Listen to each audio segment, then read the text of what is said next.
Hi friends, it's Aya. How y'all doing? Sobrang daming nangyayari after my last vlog. So ngayon, yes.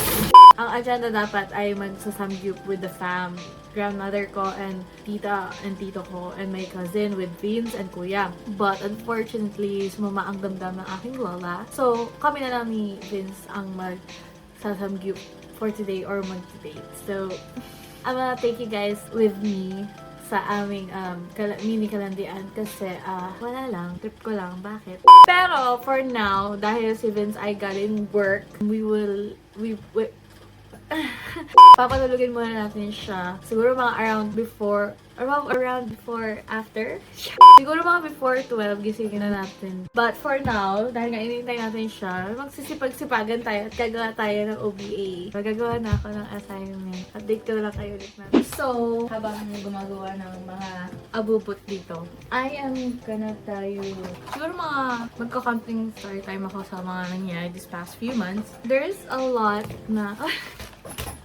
Ang naging problem this past few months, especially with me involving losing quite the population of my good friends. But we're in good terms, I hope. Okay naman na kami, or okay naman na yung nangyari. It's going great. And then, another thing that had happened is, ayun nga, nakapasa ako for first step. I'm kind of proud na naipasa ko despite ang daming ang nangyari within my personal problems and other stuff. And also, nakailang check-ups na ako for my ear. Here's one thing I need to tell you, or I should say na if you guys are like me na obsessed na nagpo-promote din ako. I'm sorry if this is TMI, pero kasi I was obsessed before when it comes to cleaning my ears. Hindi ko alam kung bakit. Para siyang worst habit ko na ata na kada maboboard ako, kukunin ko yung kutsara na panglinis. Alam niyo ba yun? Yung panglinis ng tenga, and then I will scrape the crap out of my ear. Hanggang sa lagi na siyang may infection. Dumating sa point na nagka-butas na yung tenga ko, or nagkaroon na ng crack yung eardrums ko, and ang nangyari, this is true, pero yung sipon na supposedly na sa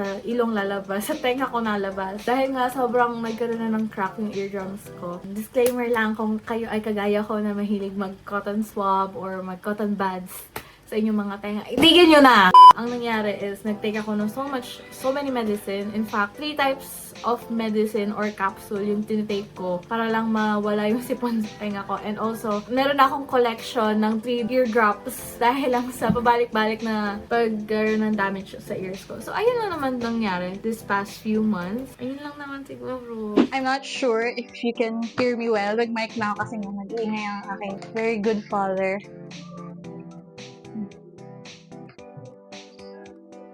Bye-bye.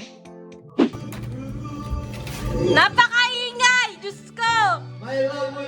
Napakaingay mo! Police buhay! Yan. Mga di kumain. First stopover. Di pa kami nakakalis ng indang. Sira na. Boba, detachable kasi. Sira na. Mama, narinig niyo yung tinatawag akong boba, oh. Pagaling sa kalamin ko. Ow! Ano, bibili? Lab, kakain nga tayo samgyup. Papapusog ka naman. Dito po mag-aaway. Talaga mo.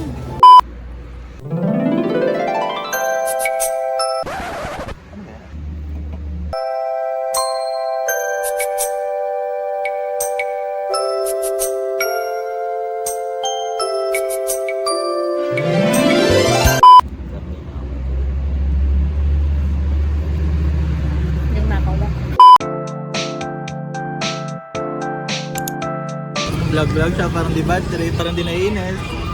Uy! Ang baho mo!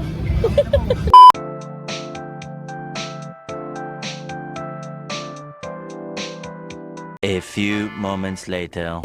This is the aftermath. The payer.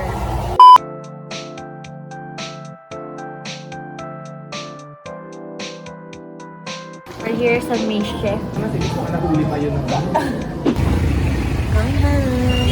Hi! So, nakauwi na kami from or nakauwi na ako from the outside world. And I hope you guys enjoy this video. If you do, please make sure to like this video and please subscribe to my channel. Thank you guys so much for watching. Thank you. Bye-bye. Bye-bye, friend.